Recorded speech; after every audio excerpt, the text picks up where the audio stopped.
Kawuningan nggih anak Prabu. Sanadyan para Sugata miwah para Sujana ugi boten nampik dhatenging Branawarta ingkang tuwuh saking kaliraning manah suci. Nanging ngajilan pilenggahipun Branawarta menika wau namung minangka welah laksitaning dharma. Ingkang babar pisan boten gepokan utawi boten sekinggalan kaliyan endahing raos moya mekaring budaya.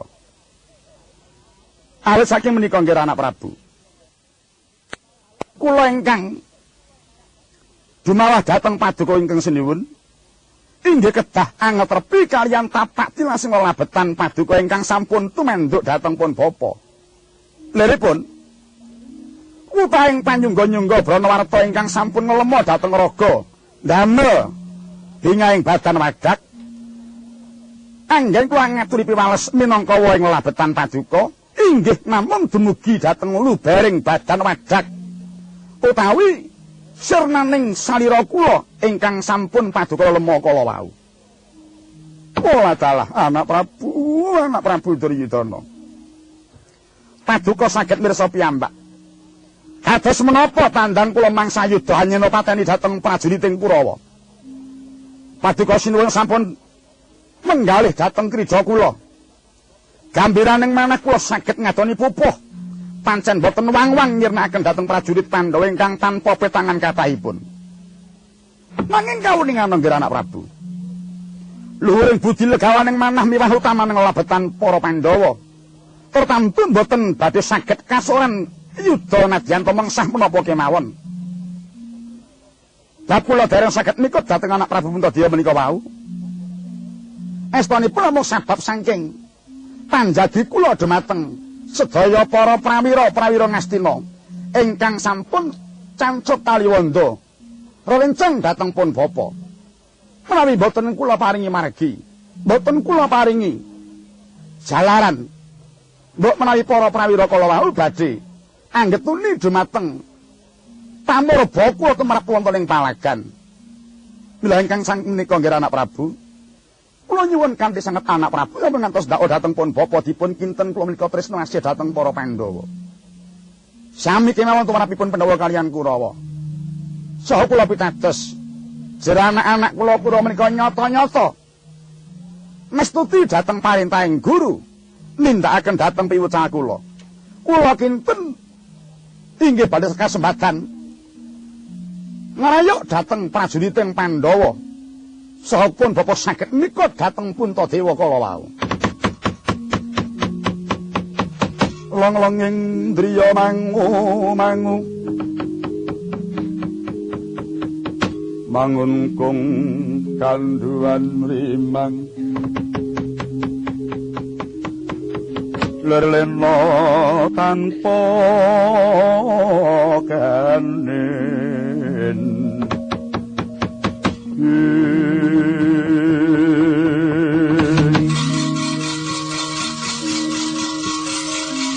yen tanpa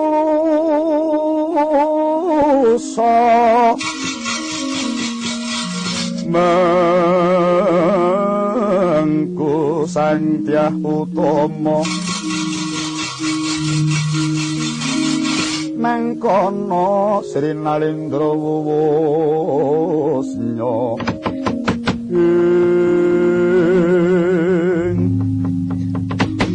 kawula nuwun anak Prabu Duryudana kepareng paripaksa pun bapa badhe munjuk atur nggih. Nggih kadiparan para Prabu. Pun bapa ugi nderek midhangetaken dhateng sabdaning Sang Maharesi Durna. Ingkang nyata-nyata Begawan Durna tetep tresna asih dhateng para Kurawa lan kepareng sabela dhateng para Kurawa. Estanipun manah kula ugi mboten trimah dhateng pejahipun putu kula Lesmana Mandra Kumara. Nadyan Pandhawa sampun kecalan putra inggih menika pun Abimanyu parandene dereng montra-montra timbang Abimanyu namung setunggal dipun tandhingaken kaliyan para prawira ingkang sampun kapagut wonten madyaning Rananggana kados po pejahipun kadang paduka sekawan cacahipun nenggih Mahamaya Swarecas Datan kantun Satrujaya kaliyan Raden Suryabasa. Langkung-langkung pejahipun Alindra kekalih saking nagari Kamboja kelawan Kusala nenggih Prabu Haswaketu lan Prabu Pradala. Dereng kawimbuhan para prajurit-prajurit ingkang alit-alit ingkang betasan mewu-ewu cacahipun. Sami gumlundung mestakanipun labet saking griyanipun pun Abimanyu. Ingkang menika kula suwun kanthi sanget bilih penemban menika tuh tresna kaliyan Pandhawa. Babar pisan keparenga paring dawuh wonten ing mriki dados boten ngribeti manahipun Prabu Salya anggen kula tepaci. Labet dumateng anak kula Kuropati. Hewa dene menawi pancen bapa penemban menika westu-westu tresna dhateng Kurawa. Dinten menika ugi keparenga jenengipun bapa penemban enggal cancut Taliwondo hamingkis kampuh mikut pun Puntadewa. Sabab saking menapa? Sedaya para prawira ngamarta ingkang sampun lelabet dhateng anak Prabu Puntadewa. Sami alok bilih ingkang mejahi Abimanyu menika pun Jayadrata. Dhateng pundi purukipun alok ingkang sampun kasusra kepireng dhateng Janaka, tertamtu Janaka badhe malesaken dhateng pejahipun Abimanyu. Mumpung dereng kathah bebanten ingkang gawah malih bapa, dinten menika ugi jenengan bebetah saged minangkani mikut dhateng Puntadewa supados kekes manahipun para Pandhawa sanesipun. Inggih sinuwun menika langkar kaluhuran ingkang dados dawuhipun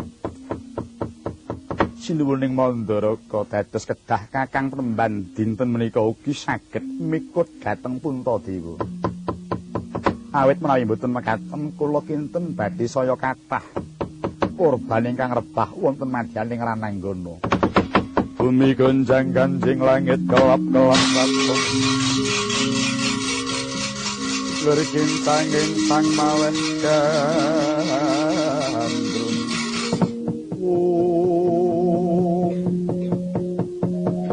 Oh inggih.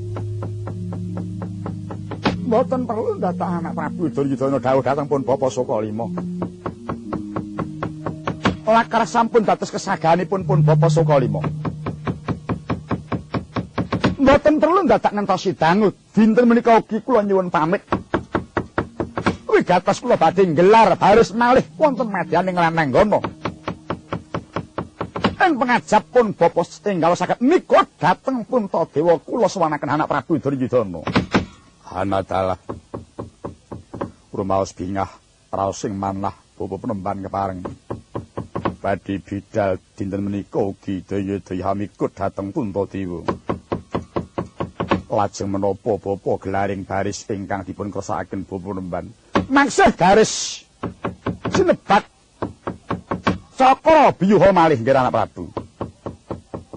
Gelar Cakra Biyuha sampun pecah dening sawarga Abimanyu. Parandene Bapa Durna tetep kepareng badhe mawi gelar baris Cakra Biyuha. Kala nuwun inggih. Nggih, boten langkung kula sumanggaaken sing andika Bapa Penemban. Katalika kaya mangkono. Dumeling kesagahaning Sang Pandhita Durna. Niki kepareng ngersani ngadoni pupuh malih. Kanthi mawi gelar Cakra Biyuha kapireng wonten ing Jawi. Ya, mrapat Nalindra kalih marak mring ngarsaning Prabu Duryudana.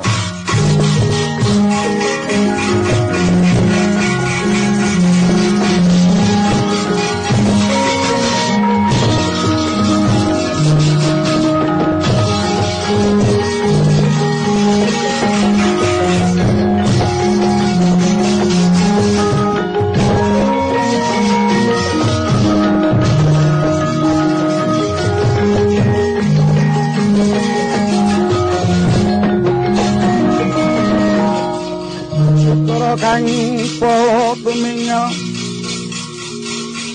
acampo samyo ngedali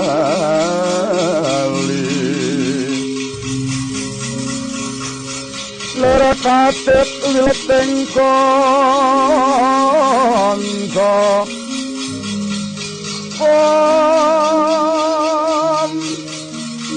dan langkung manguncang nipsik denjang pangaji mitil lagi nyongedal liwus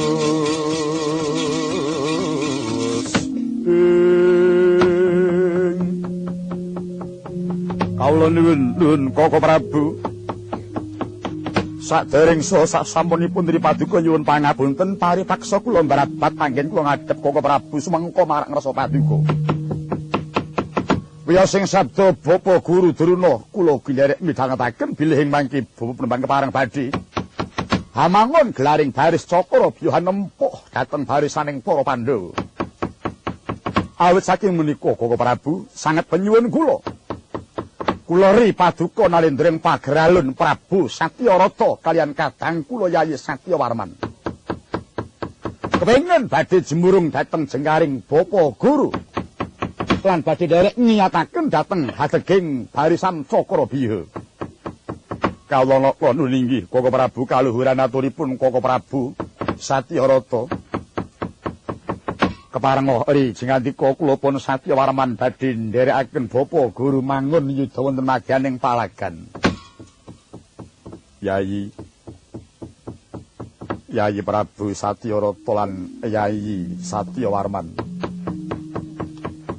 yen to pancen mengkono pangajaping siadi pun Kakang ora wenang ngrampungake marang kang dadi penyuwunmu karana kabeh iku kasalira ana astaning Sang Senopati Agung awit kang saka iku prayoga siadi munjuk ana ngersaning Bapa Guru Druna kados pundi Bapa Penemban kula kepengin badhe wonten garis ngajeng ngiyataken hadeging gelar baris Cakrabiha oh adalah anak Prabu ing Pageralun anak Prabu Satyarata dalah anak Prabu Satyawarman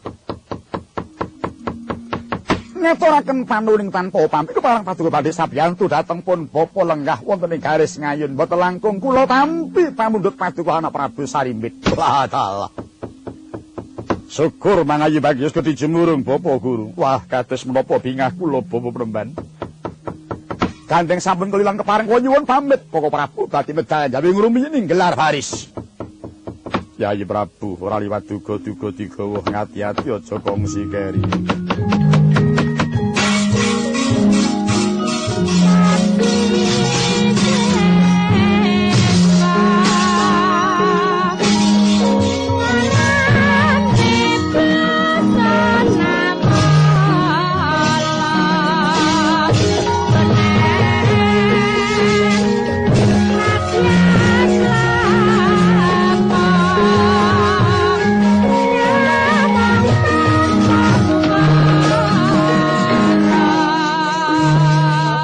paksa ranteng petik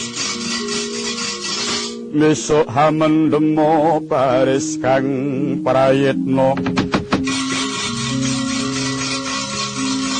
yo saranta wong Dwarawati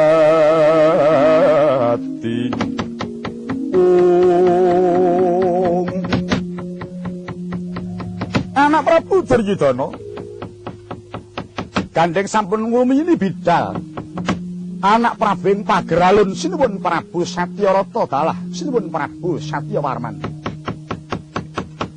kaparapun Bapa Jayadaya nyuwun pamit tumuli badhe amangun gelaring baris Cakrabiha malih ingkang nyata ampuh tumraping pun Bapa penyuwun kula sinuwun ing Mandaraka dalah anak Prabu Ngawangga Yayi Krepa sampun ngantos kantuning damel nggih Bapa Penemban boten langkung namung kula sumanggaaken jengandika Bapa Penemban dinten menika ugi jengandika Bapa kedah saged mikut Yayi Puntadewa kawula nuwun inggih Rama Prabu Kakang Narapati dalah Paman Resi Krepa kula nuwun wonten dawuh nggih nuwun kula Yayi nuwun wonten dawuh kaparingipun Sang Senopati Bapa Durna dinten mangke Rama Prabu tasih kepareng kaaturan ngiyataken dhateng glaring baris Cakrabiha.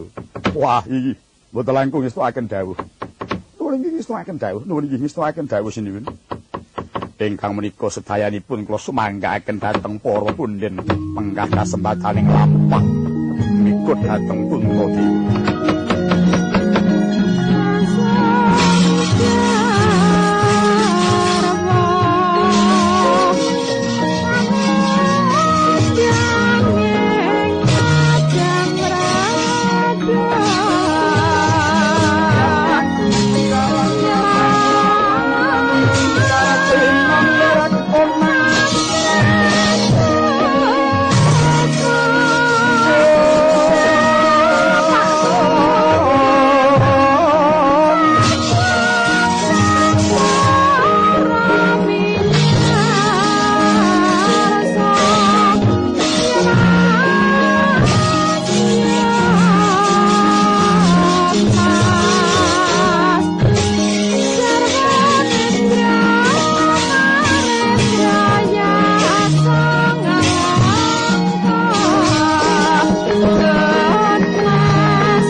Anane wong yen luhung betah lopo kurang guling elinga solah jatmika yen wacana kudu manis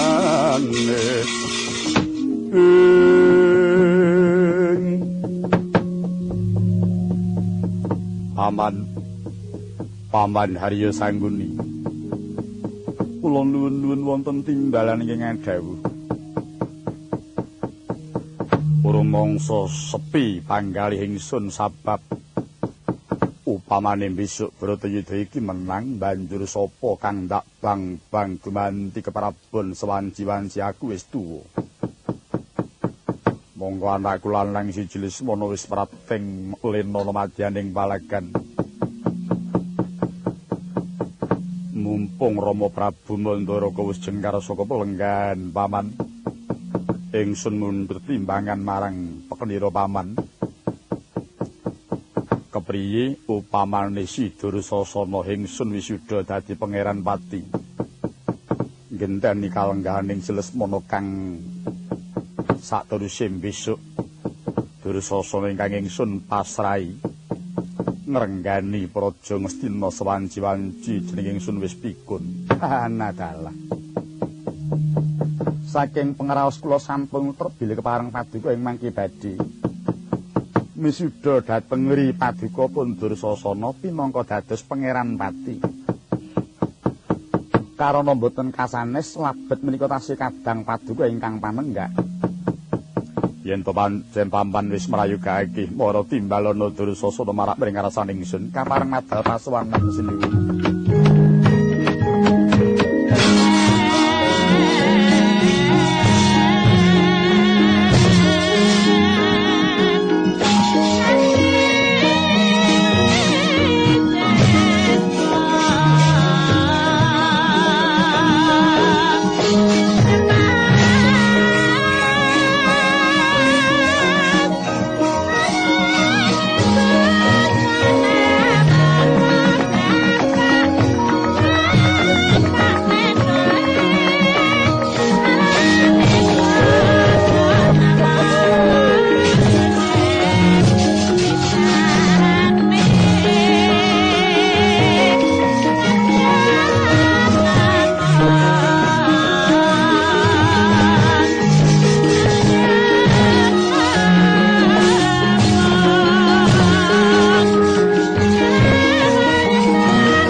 Satpating sun tumiling hang muladi Puspita metemendah kang warni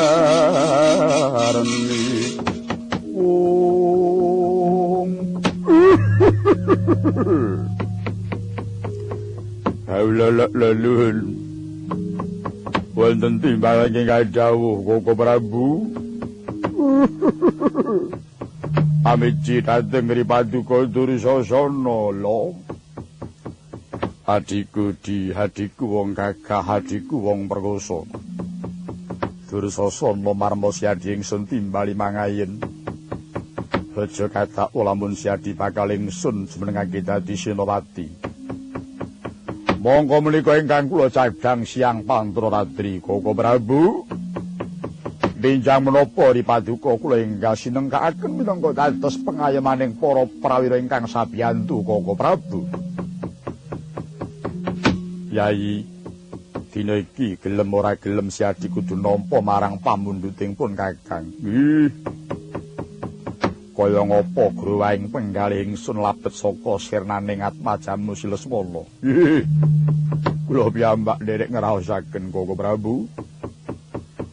Mula pinangka liru hilanging Lesmana Dimas ora ana ingkang pantes anglenggahi marang gampar kapangeran paten mung kajaba Dimas Dursasana wiwit dina iki Yayi Dursasana ingsun wisida dadi pangeran pati Semangsa-mangsa pun Kakang wis pikun Siadi ingkang bakal ndak pasrai negara Ngastina sak laladane. La dalah.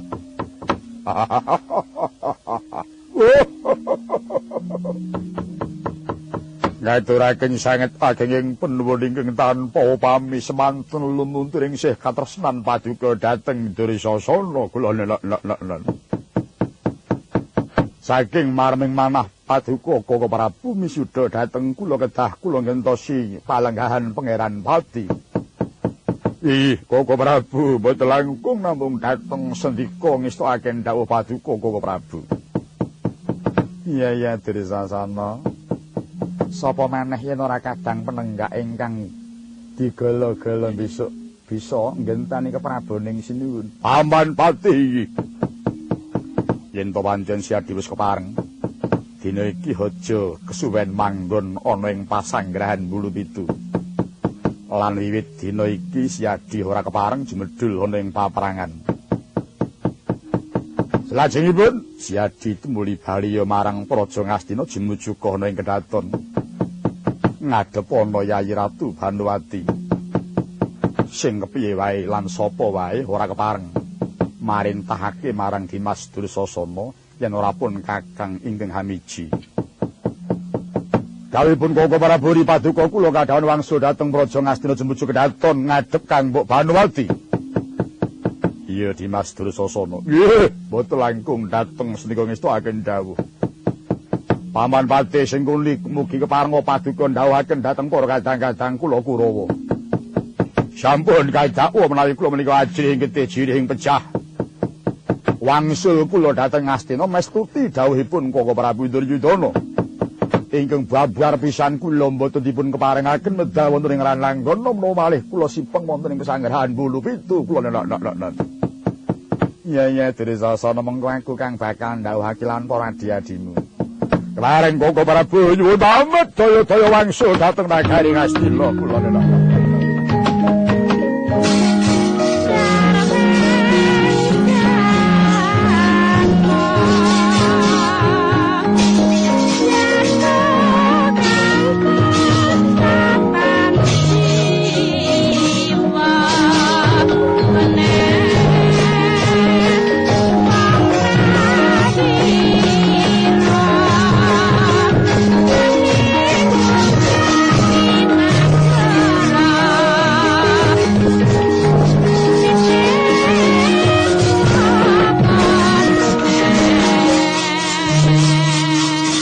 Langing griya mangun kung kanduan rimang lerlena tanpa kanen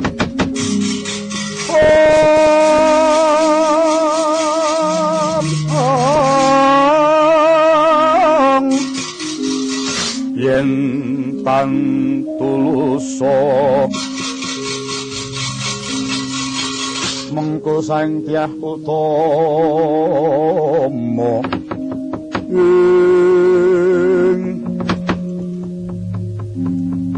Paman Harya Sangguni kula nuwun wonten timbalan ingkang adhawuh gandeng Dimas Dursasana wis budal bali mring Praja Ngastina awit kang sapa iku paman aja kesuwen paman ana madyaning pakuwon tumuli metu njaba marintah lawan para kadang lan para prawira kang padha isih sregep sabiyantu marang jeneng ingsun. Kinen mituhu apa kang dadi pamundhuting Bapa Penemban. Prawaca dawuh paduka sinuwun kapareng pun Bapa nyuwun pamit ora liwat mangsa bojo paman.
non lirik kekunang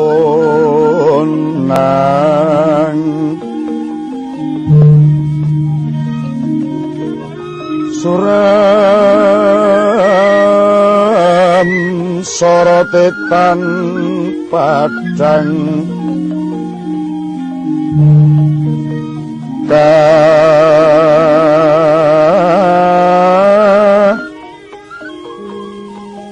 soro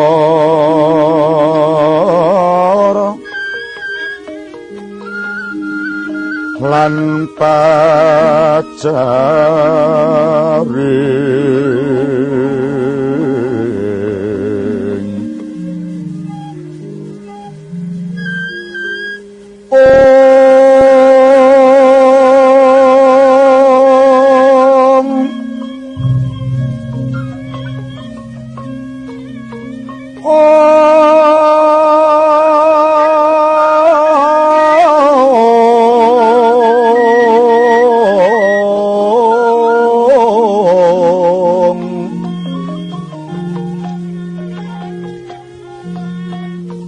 purnaneng gekono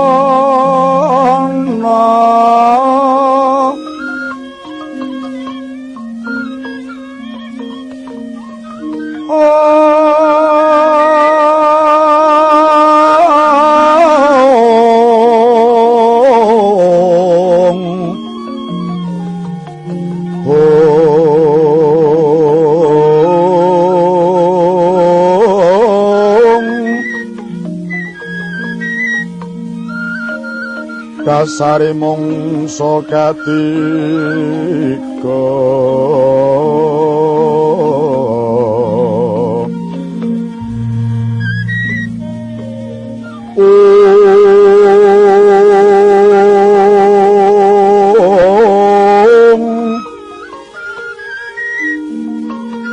himmohanawan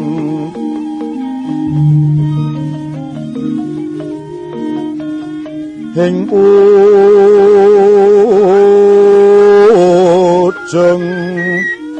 ancala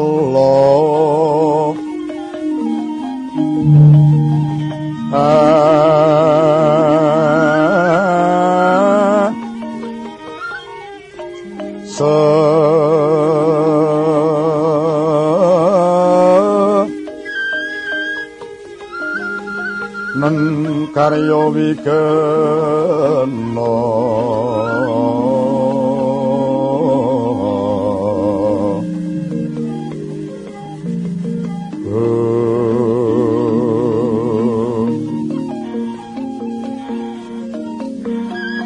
miwah sining wana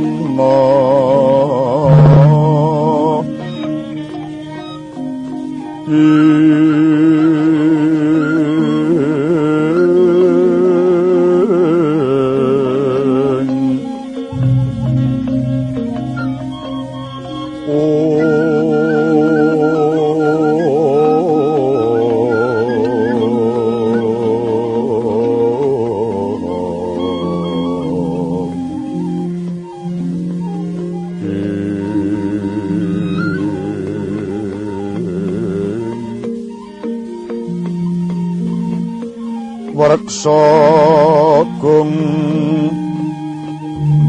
dinuna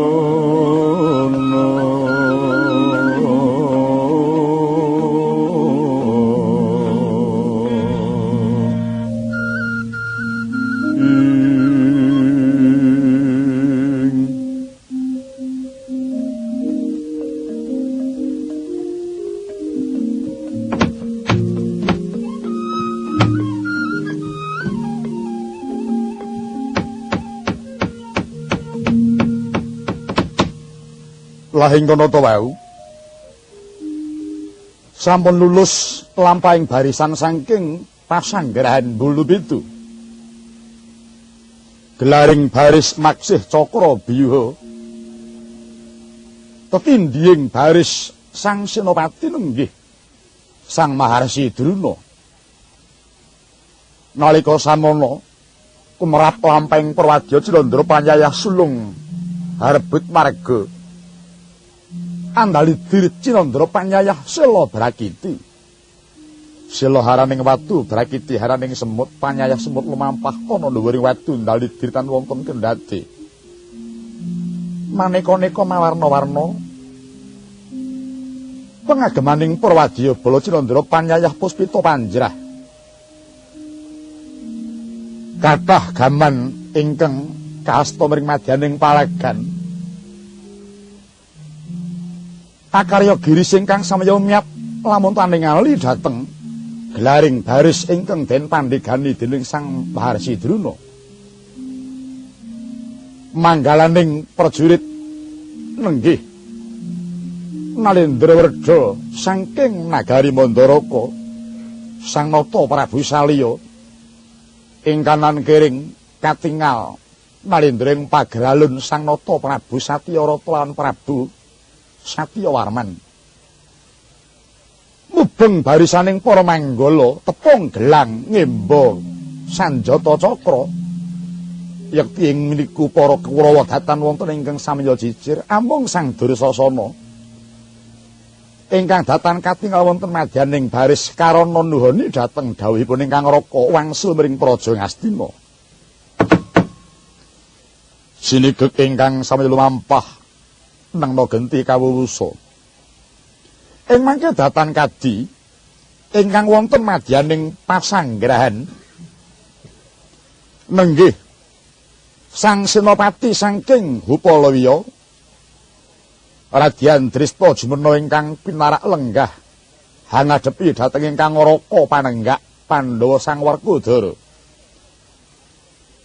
Katingal maksih ngereng Sang Werkudara hawit lamun kemtang dumateng sedanipun ingkang putra Sang Abimanyu mila datan mokal wiragane panyayah Dwipangga ingkang medhot saking wantilan.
Panenggih menika ta warnane.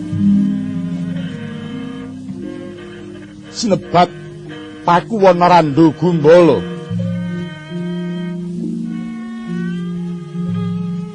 Pakuwon ingkang sarwa prasaja nanging katingal wibawa. Jawining pakuwon pinagaran sanjata mawarna-warna. Sapa to ingkang mapan wonten madyan ing Pakuwon Randu Gumbala nggih menika ta warnane.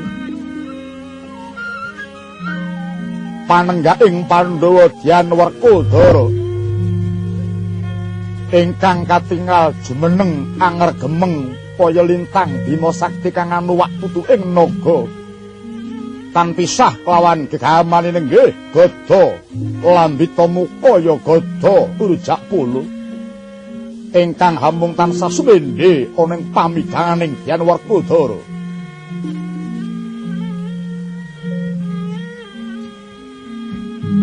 Lamun ta Cinandra panyayah prayitning kewuh jumenenging Sang Werkodara kaya enggal-enggal hamangsa umur madyan ning paperangan.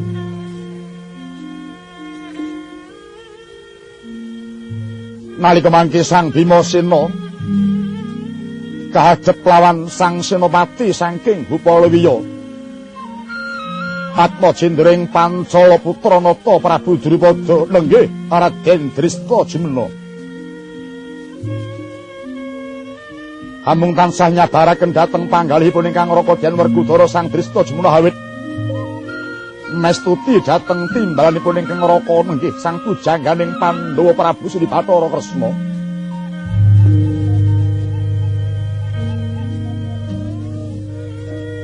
Dadan kantoning wingking sinambetan katingal piswanipun satriya ing Lesan Pura Dyan Harya Setyaki.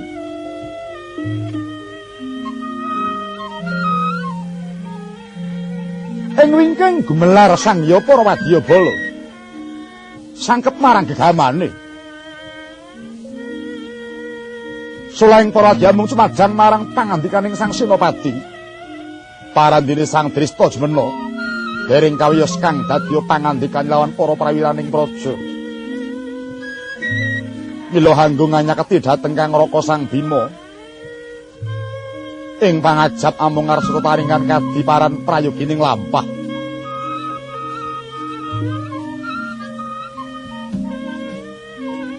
Nalika samana Sang Bimasena dupi humiat dumateng sampating para praja ingkang sampun ngadhep sigra hayandhekaken Gada Rujak Polo kaya enggal arsa paring pangandika kelawan Sang Dristajumena.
Kahat sukeng kayon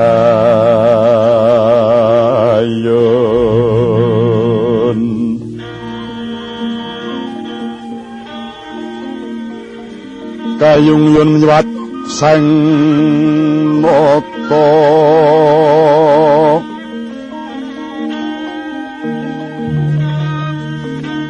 oh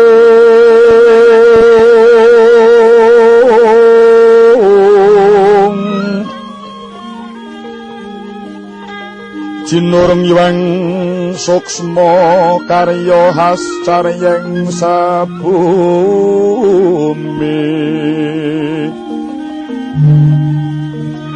den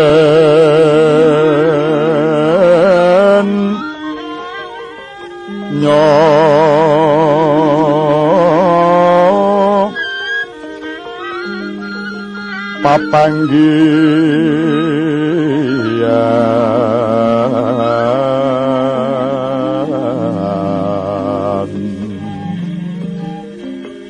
sami nanem swaring jawi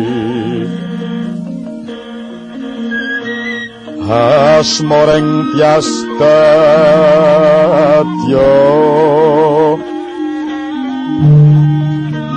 Sri karongron hangrangin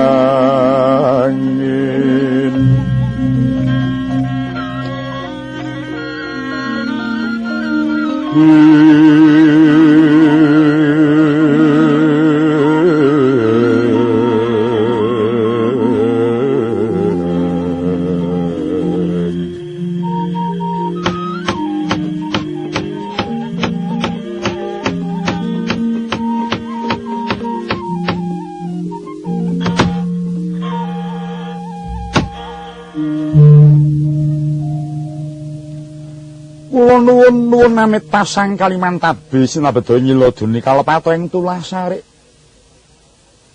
Kakang Mas kaparengori paduka kula pun dresta jumena cumantaka badhe munjuk atur wonten ngersa paduka Kakang Mas. Duh Kakang Mas. Kalau kengret paduka satunggiling satri ingkang santosaning budi. Mboten gampil hanampi sungkawa. Namung kenging menapa Kakang Mas? Teka ing mangke sawetawis wekdal paduka ketingal hamung kendel jegrek panyayah tugu Sinungkarta.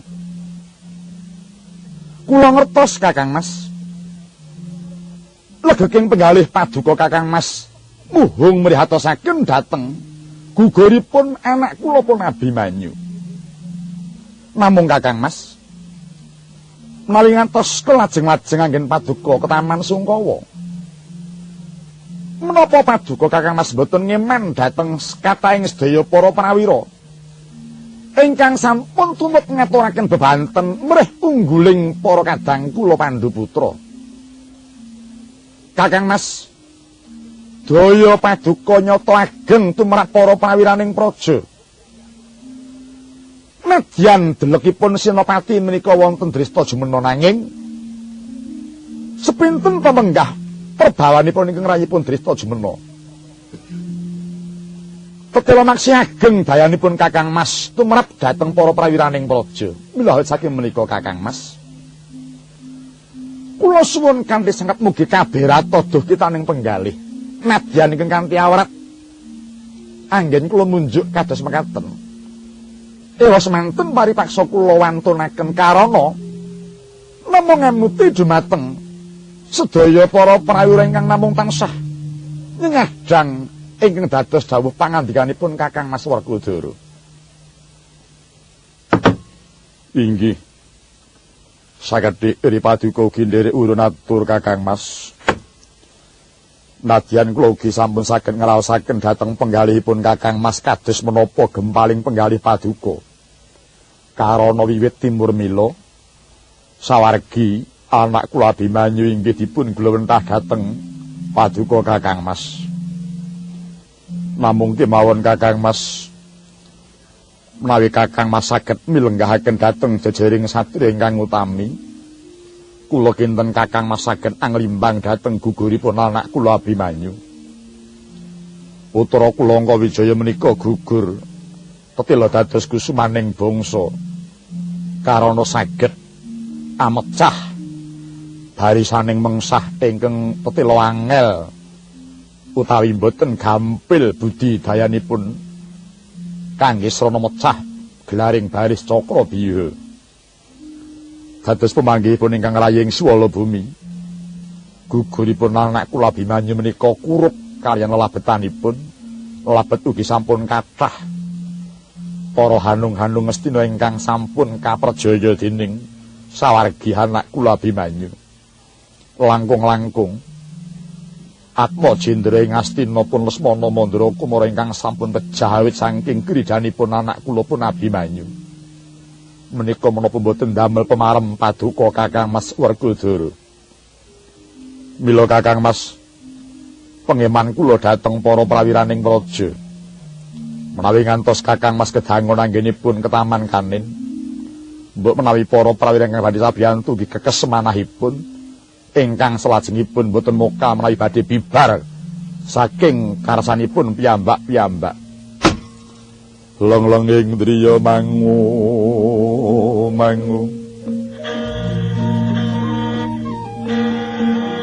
mangungkung kanduan rimang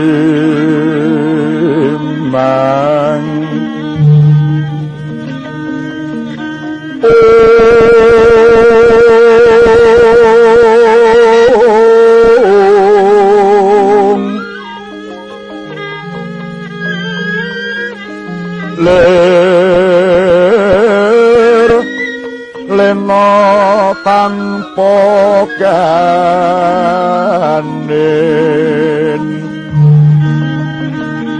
yen tan tuluso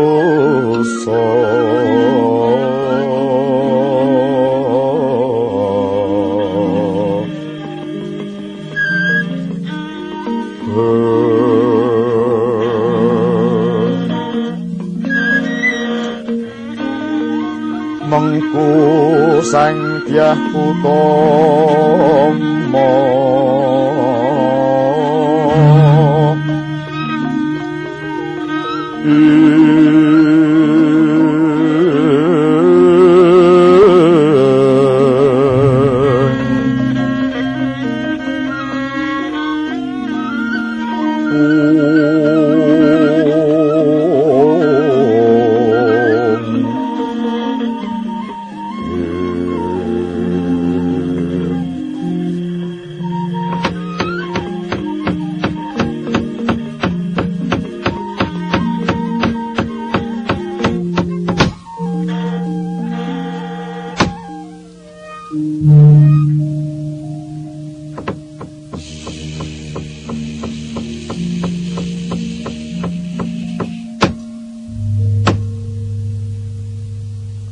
Dresta Jumna nuwun wonten dawuh Setyaki kula nuwun wonten dawuh Kakang Mas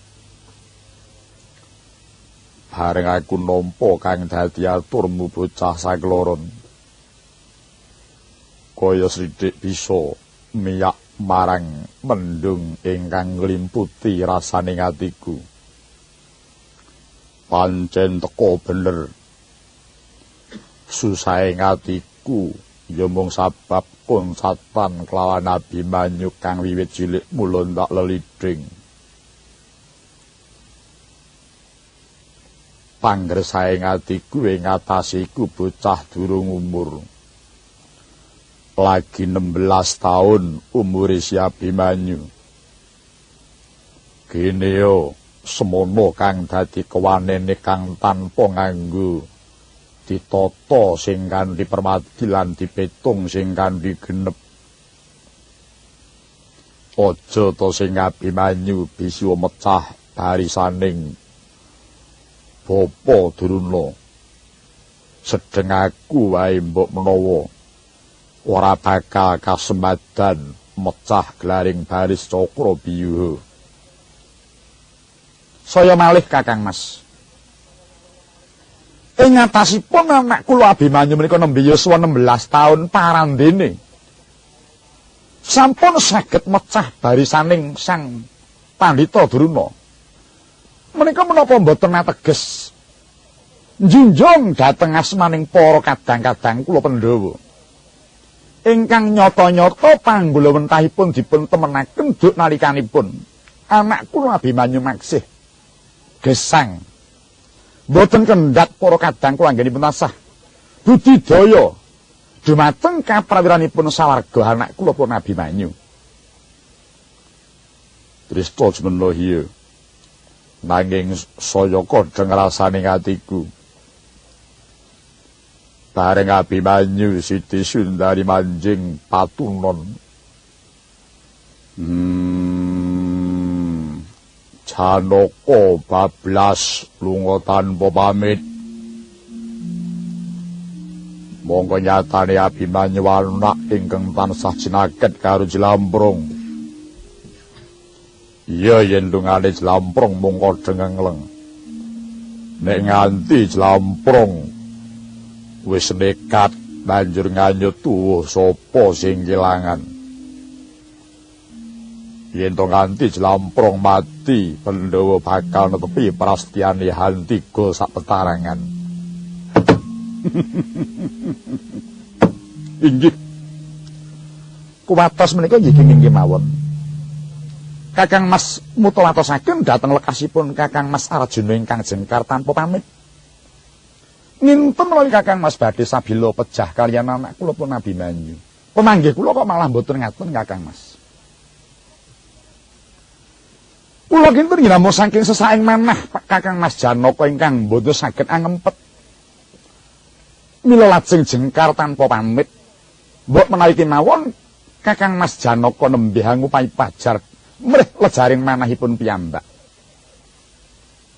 Kakang Mas, mboten perlu paduka ngagengaken kuwatos dumateng Kakang Mas Janaka.